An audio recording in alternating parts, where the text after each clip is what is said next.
Christ shall.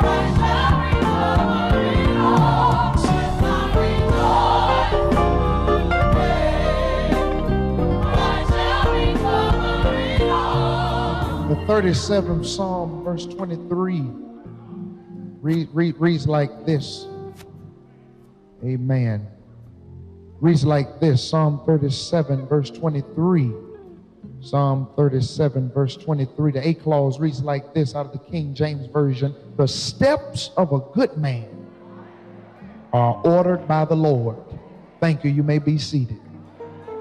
The steps of a good man are ordered by the Lord. The steps of a good man are ordered by the Lord. I want to talk today from this thought very simply: the benefits of being a good man.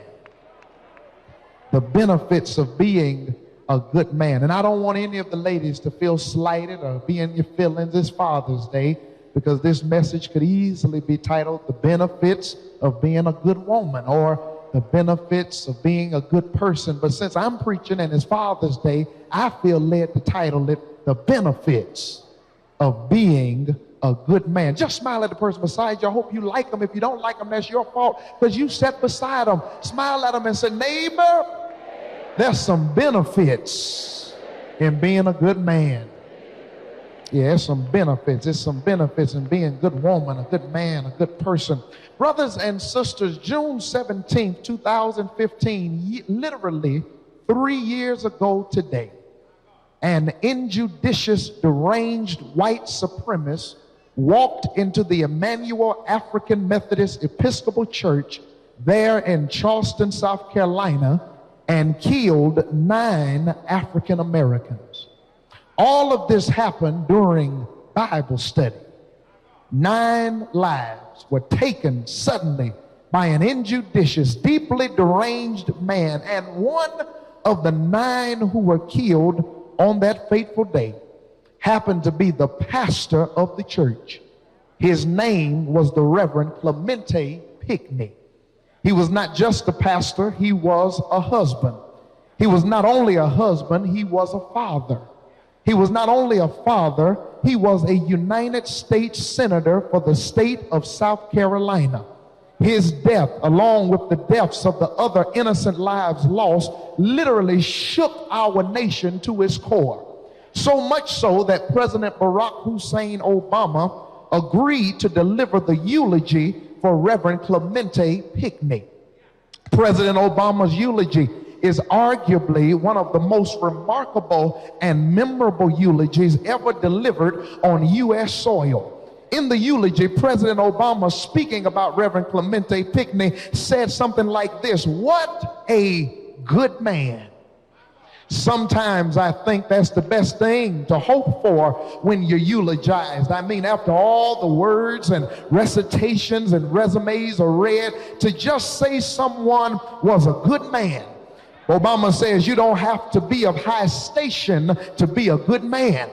The only thing bad about Obama's remarks were that Reverend Clemente's eyes had already been shut by the unbridled winds of eternity. His ears were stopped up by death's cold silence. He didn't hear anything President Obama said about him. But that's why I rejoice this morning and on days like today, because there are countless good men sitting around the sanctuary, and you are alive to hear us tell you this morning, thank you for being a good man. Yeah, it's some good brothers around here, some good fathers around here, and we ought to give them their roses while they can smell them. Thank you for being a good man. It's hard to find good men these days. C.S. Lewis, that great author and theologian of the 20th century, said education without values, as useful as it is, seems rather to make a man nothing more than a clever devil. Dr. Martin Luther King Jr. argues that intelligence plus character, that is the true goal of education. Dr. Benjamin Elijah Mays, former president of Morehouse Bronx College and esteemed mentor to Dr. Martin Luther King Jr., wrote a book called Disturbed About Man.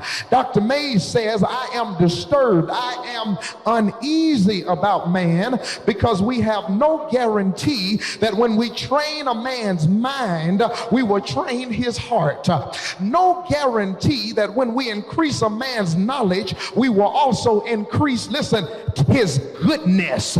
There is no necessary correlation between knowledge and goodness. C.S. Lewis says a man that has an education with no values is nothing but a clever devil. Trump, you listening? Dr. King says if all you have is intelligence and have no character, you have not received a true education, because some doors will open because of gifts, but the door will remain open because of your character. Dr. Mays says just because a man's head is smart doesn't mean his heart is sweet or sincere. Basically, our ancestors had it right when they said it like this: there is a such thing as an educated fool.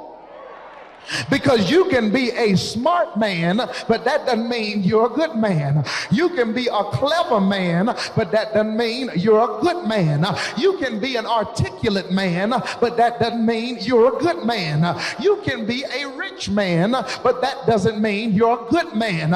You can be a popular man, and that doesn't mean you're a good man. You can be a well-connected man, but that doesn't mean you're a good man. You can be a scholarly man, but that doesn't mean you're a good man. You can be a fine and sexy man, but that doesn't mean you're a good. I thought the ladies would help me out right there, but that doesn't mean you're a good man. You can be a muscular man, but that doesn't mean you're a good man. You can be a man with swag and swag on 10 and iced out, but that doesn't mean you're a good man. You can be a smooth man, but that doesn't mean you're a good man. You can be a well-known man, but that doesn't mean you're a good man. You see, when you are a good man, you have a heart of love and a life of service. When you are a good man, you strive for perfection, but you settle for excellence.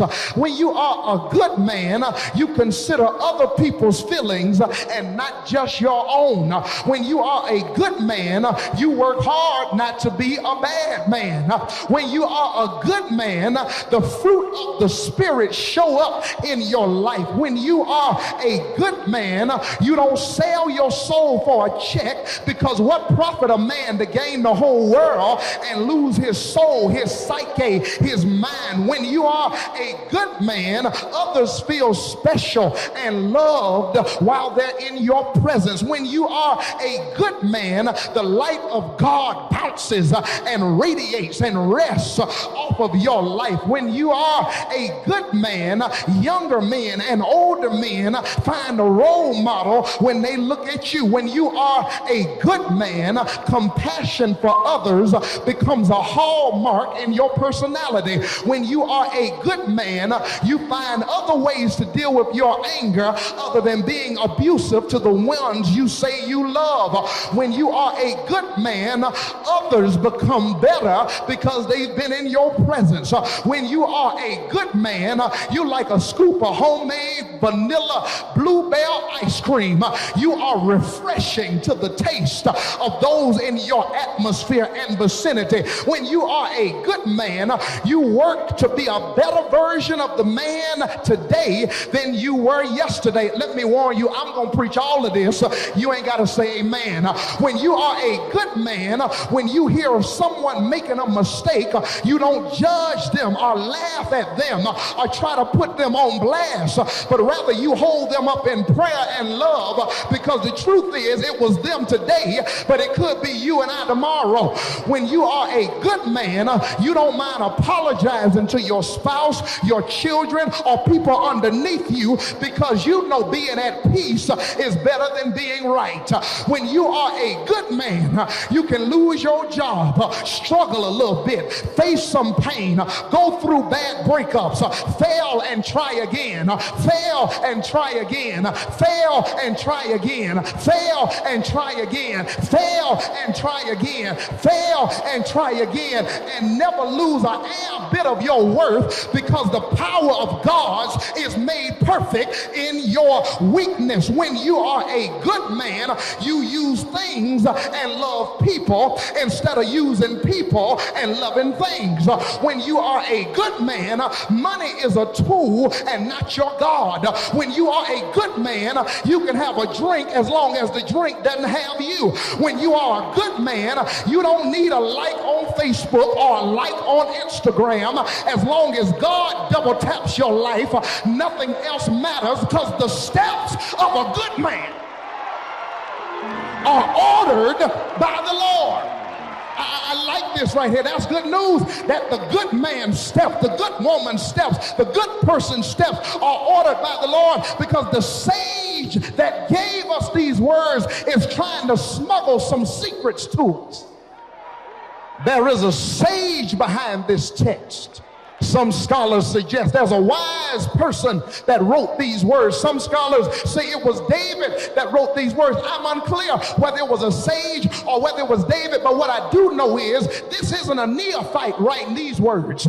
This is no young preacher that just is wet behind the ears. No, this is a man or woman, a sage, somebody that's been bumped along the way, somebody that has some knocks on their knees, somebody that has some scars on their arms, somebody whose hand has grown callous by trying to do the work of life and ministry. And let me just say this. I love young people. I love young preachers. But every now and then, I like to be around folks that's been through something, that's got some scars on their arms, that have some sweat on their brow, that have some brown around their neck, where they've been working, where they've been struggling, where they've been straining. And I like being in church with folk like that, because when you start talking about God, they don't need no praise team. They don't need no pumping. They don't need you to tell them what to do. When they walked in here, they were already ready, because when you say he's a provider, they already know that. When you say he's a keeper, they already know that. Where are the 100 folk in the room who can testify? I've been through some stuff. I know who God is. I know who God, I'm trying to move on, but I feel something right there. Anybody around here know who God is? You don't need nobody to tell you nothing. Not after all the hell you've walked through. You are a living, breathing testimony that God is able to keep you. That's the kind of energy that's in the background of this text, because this person has been through something. And they're trying to let us know there's some benefits to being a good man. There's some benefits to being a good woman. There's some benefits of being a good person. I know you're hungry and got to go to Father's Day brunch, but can I just ask you a question? Does anybody want to know what the benefits are? Number one, when you are a good man, a good woman, a good person, number one, there's grace for every step. There's grace for every step. Sharpe, you making it up? No. It's right there in verse 23. You were reading too fast. The steps of a good man are ordered by the Lord. Now, in order to appreciate what is in the text, you've got to appreciate what's not in the text. The text does not say your steps are pre-ordered. It says they're ordered. Because one school of thought in theology by John Calvin, he taught that there was something called predestination, where God predetermined everything we would do at the beginning of our lives. But there's another school of thought that suggests God did not give you predestination and predetermine or pre-order your steps. Rather, God gives us something called free will. That's why over in the book of Revelation, around chapter 3, Jesus says something like this: behold, I stand at the door and I knock. And if any man or woman hear my voice, I will come in. But he ain't about to bust the door down. It's your choice to let Jesus in your life. Then Jesus, talking to his disciples, says something like this: come unto me, all ye who are heavy and heavy laden, burdened and heavy laden, and I will give you rest. It's your choice to come. He doesn't make you come. Earlier in Psalm 37, it says something like this: delight yourself in the Lord, and he'll give you the desires of your heart. Because your desires are your choice, but the very word delight in the Hebrew means to lean. So if I lean on the Lord, I'm not going to want anything that's antithetical to who God is. He gives you a choice. Now, I hear you saying, preacher, what you telling us all that for? Because if the text says the steps of a good man or woman are ordered by the Lord, what does that mean? No, it doesn't mean he's going to tell you where to step. The word ordered in the Hebrew literally means to make firm, to settle, to establish. Here it is.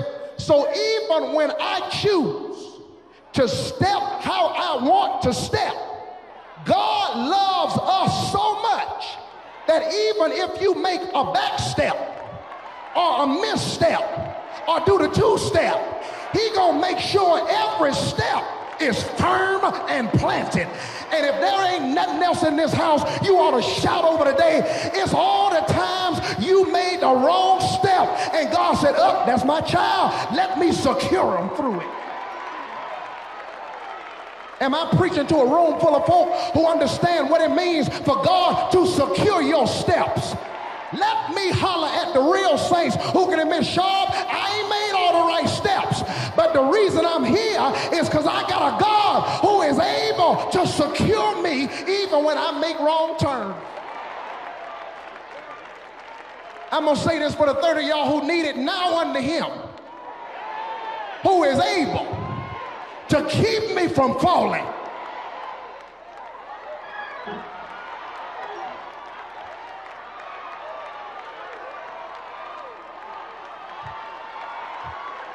Some of y'all laughing, but this is how you look this year.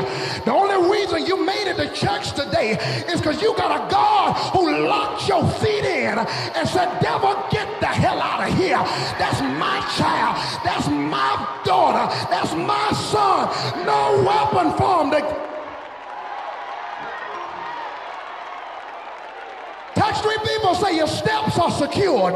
Your steps are secured. If you got to walk and trust God, your steps are secured. If you got to walk through a storm, your steps are secured. Come here, David. Yea, though I walk through the valley.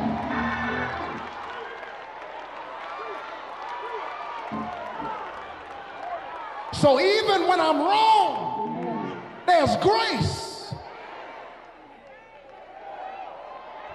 in every step. You ain't feel that? Let me come this way. There's unmerited favor for every step. Undeserved blessings. There's grace. Y'all sit down, we just talking. There's grace for every step. Even when you don't know where you're about to step, you step in a puddle of grace. There's grace for every step. But then if you keep on reading, keep on meandering around the text, you're going to run into something else. There's a grip for every stumble. Keep on reading. Verse 24 gets even gooder. Though he fall, he shall not be utterly cast down. For the Lord upholdeth him with his hand. Please put the Message Bible on the screen. Verse 24, please put the Message Bible on the screen, because, you know, some of us don't get all that he and thou, your father, forthwith, notwithstanding. We don't get all that. So here it is, verse 23, 24. Stalwart, that means strong man, walks in step with God. His path blazed by God. He's happy. If he stumbles, he's not down for long. God has a grip. I'm preaching to a room full of people. I just read your testimony. Even if you stumble, you won't be down for. I'll speak over this house. You ain't gonna be down for long. Though he fall, he won't be utterly cast down. Charles Spurgeon put it like this: when you are a child of God, your falling is never final or fatal. You ain't feeling that. You ain't feeling that. Last week, Bree and I were at the Hamptons Ministers Conference. You know, those are long sessions. They sing long, they preach long, they lecture long, they're just long. So you're sitting there just waiting to be released in the spirit to go find something to eat. So as soon as one of the sessions got out, I said, Bree, it's time to go eat. I'm hungry. My stomach is eating my back. So we're walking, trying to get to the car, and I'm trying to walk fast because you know that all that preacher talk at the car. Hey, Doc, what good, Doc? Where you been, Doc? I said, I ain't gonna move all that. My spirit is hungry. My spirit, there's hunger in my spirit. I ain't got time for all that Doc today. All that Doc. I ain't got time for that today. So I'm walking fast. Bree's a little bit behind me because she really ain't got on to the message, and I was trying to hurry up and get to the car. And behind me, I heard toot, toot, toot. And I looked back. I looked at her, and I looked around because I know she just tripped. And I'm looking for a rock. I'm looking for an incline in the pavement. And I was holding back laughter because you got to make sure they're good before you laugh. And I'm saying, Bree, Bree, you all right? And she started laughing. I said, well, I'm good now. I said, what happened? She said, I think I just tripped over myself.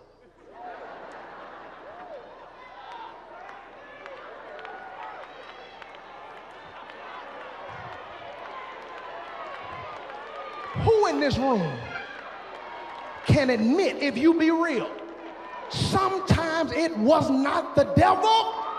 We tripped over ourselves.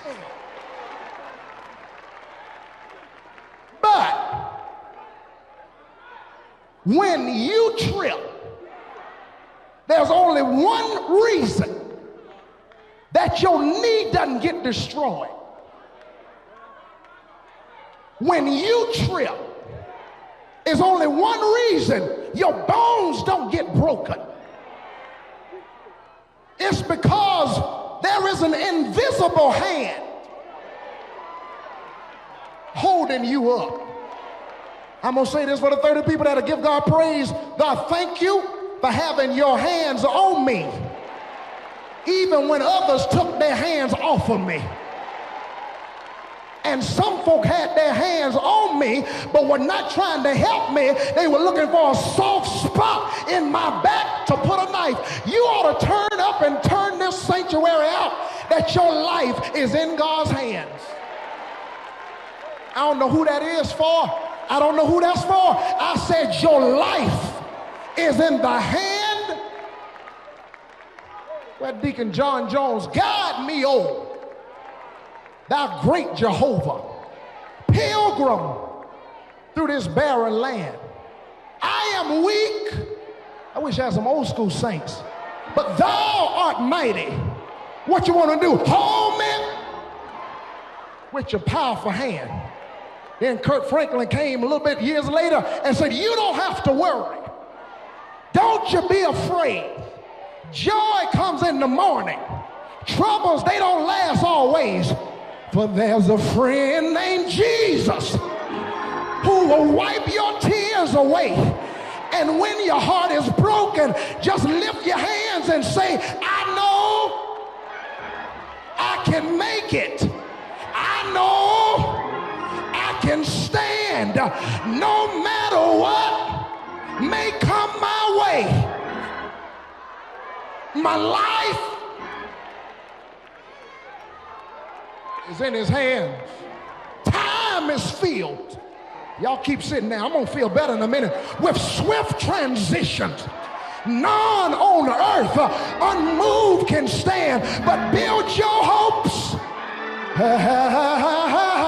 on things eternal. Hold to God's unchanging hands. Touch somebody and say, God's got you.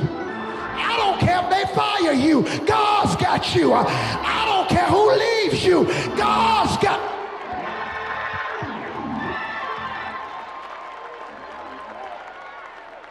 There's grace every step. There's a grip for every storm. But then finally, there's goodness for every season. Because around verse 25, the sage of David writes something like this: I was young. Now I'm old.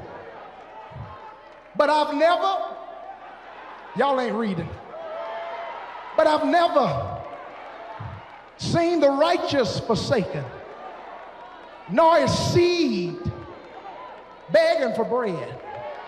I want those of you who are 25 and younger, give God praise for keeping you.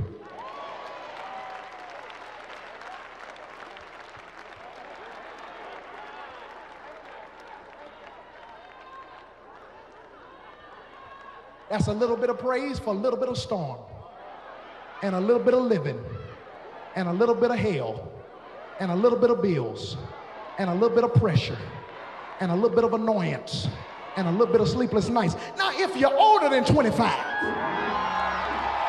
35, 40, 45, 50, 55, 60, give God praise, because when you look back over your life, you can see all the mountains that he carried you over. You can see all the valleys that he carried you through. Because if it had not been for the Lord, every season, every storm, every test, every funeral, every sickness, every hospital visit, God's been keeping you.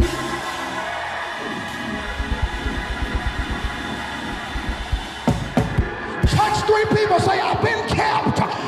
Don't play with it now. Say, I've been kept. I've been kept. I've been kept. I've been kept. I've been kept. I've been kept by the hand of God. Is there anybody here on a Sunday morning that can give God praise for making sure that everything remained all right? Can you give God praise for making sure he kept food on the table? Can you give God praise for looking over your children? Can you give God praise for paying every bill? Can you give God praise for keeping peace in your mind in every step, through every stumble, in every season?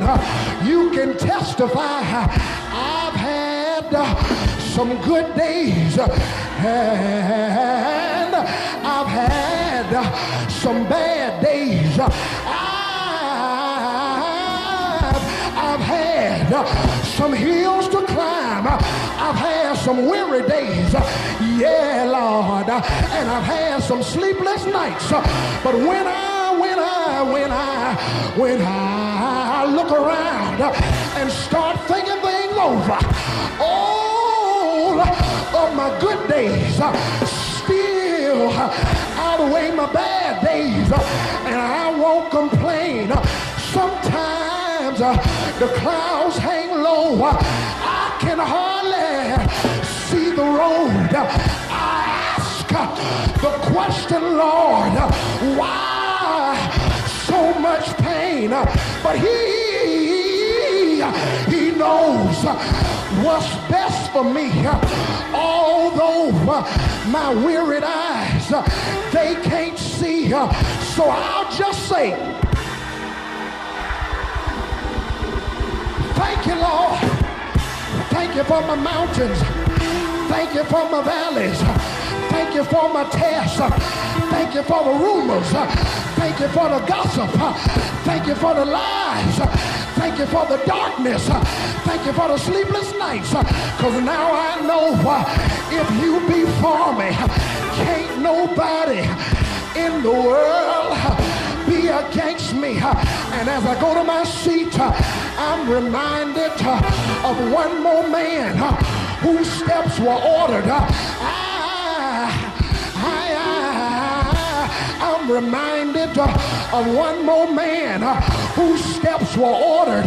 He stopped out of eternity, stepped into time, stepped out of royalty, stepped into poverty, stepped out of glory, stepped into the womb of a teenage mama, stepped into Bethlehem, stepped into Nazareth, stepped into a temple and taught the scholars, stepped into Cana and turned water into wine, stepped on top of water to save Peter, stepped into Bethany, got Lazarus out the tomb, stepped up a hill called Calvary.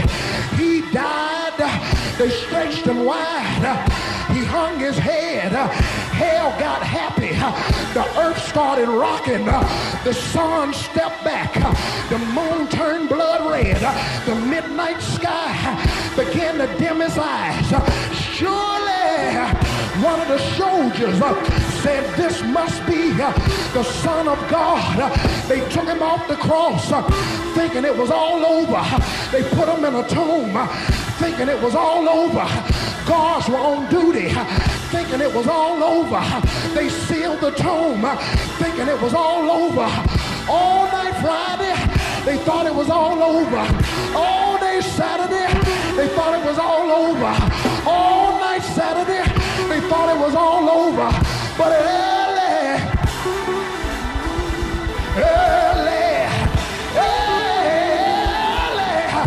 Sunday morning, he stepped out the grave, stood flat-footed on resurrection morning to declare that all power is in my hands. It's all because the steps of a good man are ordered by the Lord, and because he lives, I can face all of my tomorrows. Because he lives, all fear is gone. Because I know who holds the future. Life is worth the living just because he lives. Shake a neighbor's hand if you're still awake. Shake a neighbor's hand if you got the Holy Ghost. Shake a neighbor's hand if you got some oil. I said shake a neighbor's hand and hold it real tight. Say, neighbor, Jesus ain't through stepping yet. He'll step in on your job. He'll step in on your family. He'll step in on your church. He'll step in a cancer diagnosis. He'll step at the funeral. He'll step in with your problems. Turn to somebody and tell them, this joy that I have, the world didn't give it to me. The world can't take it away. And he walks with me. He talks with me. He tells me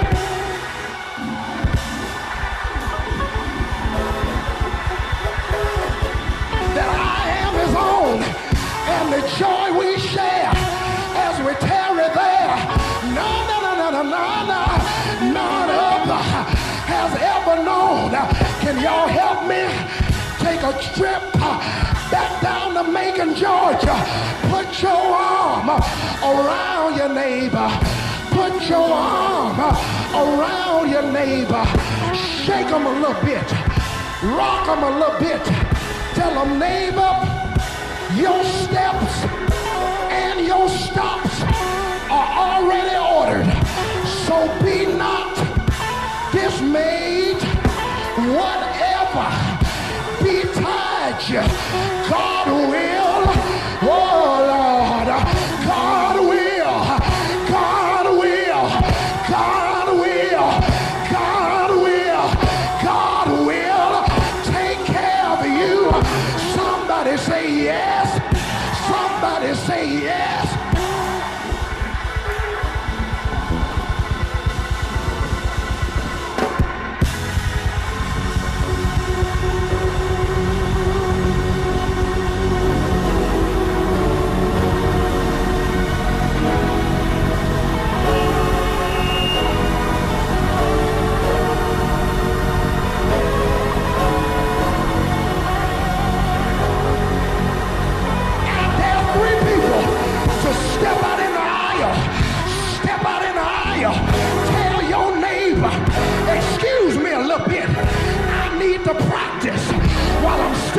church, what I'm going to do this week, just stop, stop, stop,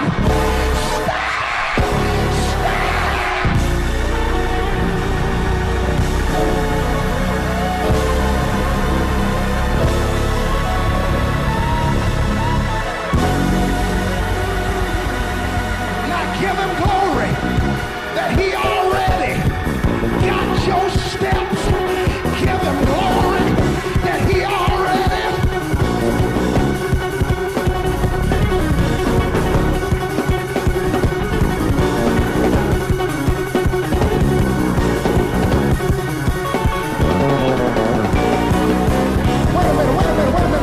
Wait a minute. Grab somebody that look like they got a little Holy Ghost. If they look half asleep, go touch somebody else. Tell them, neighbor, I need your help. You shout over my steps, and I'ma shout over your steps. Tell them somewhere I read every place your foot shall trod, I'll give it to you.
The steps.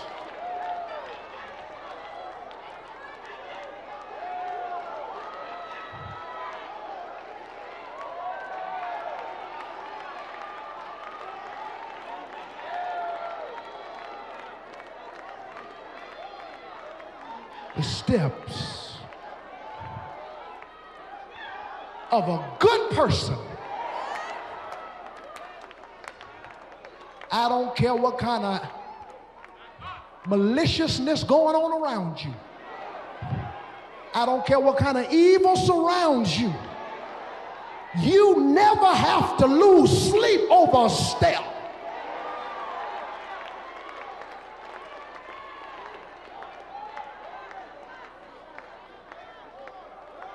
Reach out and join hands.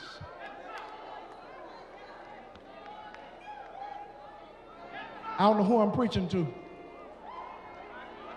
Millionaires in the last 2 weeks with plenty of money have taken their lives. So it ain't about more money. You need more peace.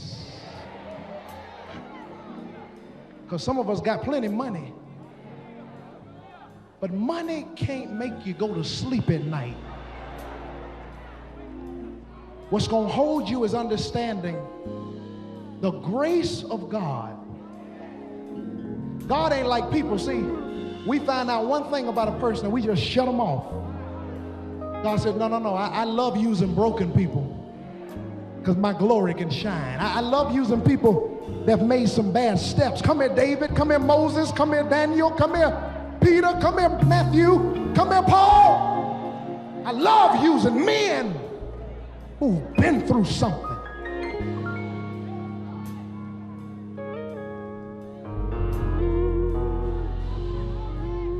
God ain't being perfect is not a prerequisite. Being available is. Hold that hand. Hold that hand. Tell your neighbor. Tell them, God says your next steps will be some of your best steps if you trust me. If you trust, come on, if you trust me. If you trust me. If you trust me. If you trust. I ain't telling you what Sharpe said. I'm telling you fresh from the throne room. So let's pray this prayer together. Order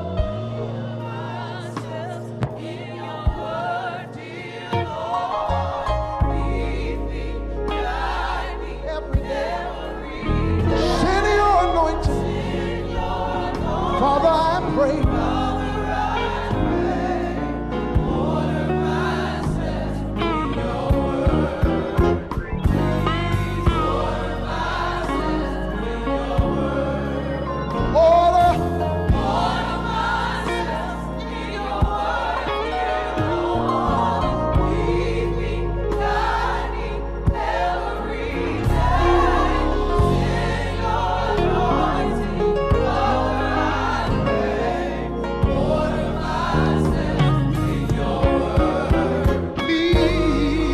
In your anointing.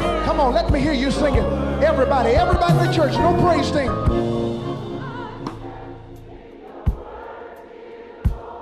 It's a prayer. That's your prayer for the week. Order my steps.